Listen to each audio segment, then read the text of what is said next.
Seen how visible and troublesome Portland's homeless problem is.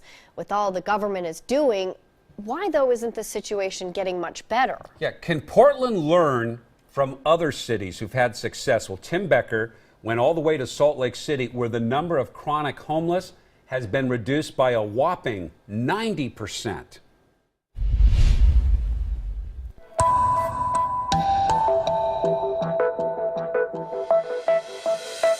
We're talking about a lot of people. Portland, Oregon, home to more than 1,000 chronically homeless. And then there's mental health issues, there's addiction issues. 760 miles east in Salt Lake City. You know what you can do. The number of chronically homeless, defined as those on the street for more than a year straight or 4 or more times in the last 3 years, has dropped from nearly 2,000 to less than 180.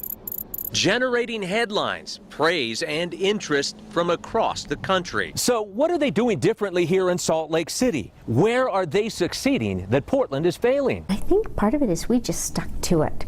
You know, this isn't a sprint, this is a marathon. Community Services Director Tamara Kohler tells me when Utah rolled out its initiative called Housing First in 2004, city, county, and state agencies all bought in and stayed in. In some areas they would try it and say, hey, it didn't work. Well, this doesn't work the first time, it doesn't work the second time. You have to perfect it, but you have to be committed to it and keep doing it. Portland introduced a 10-year plan to end homelessness at the same time as Salt Lake City with a similar goal. But lack of cohesion between agencies created a noticeably different outcome. While camps of cardboard, tents, and tarps are popping up here like mushrooms in a rainforest, it's visibly different in downtown Salt Lake City, where you're hard-pressed to find blatant displays of illegal camping. Girl, stand up. This former hotel is now home to more than 200 kids and adults. Once chronically homeless, they now have permanent, desirable, and clean homes, costing 30% of income or up to $50 a month, whichever is greater. Salt Lake City has almost 2,000 beds in places like this. Salt Lake doesn't have a bigger chunk of money necessarily than Portland. In fact, you probably look at it and Portland has more. But what we had, I think, is a singular commitment from all of the service providers. Kohler is quick to point out that they are still far from solving the full homeless problem here in Salt Lake City, but she says at least they're headed in the right direction. We're full here every night.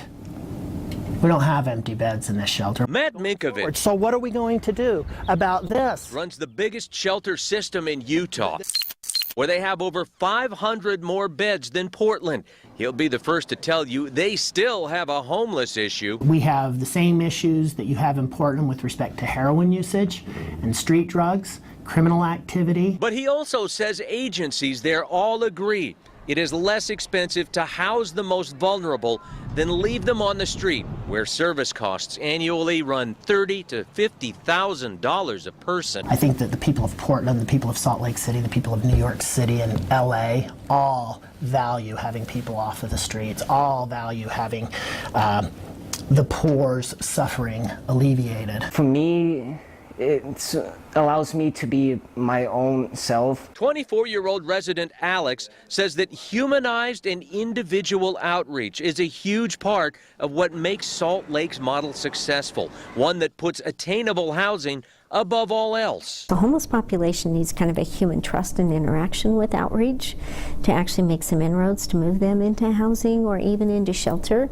and really hard when you keep herding them from one area to another. Which now seems to be Portland's immediate answer to a problem that is begging for long-term effective solutions, like those they've been passionately pursuing in Salt Lake City for more than a decade. But are we going to day in, day out live up to making those things work? In Salt Lake City, Tim Becker, KOIN 6 News.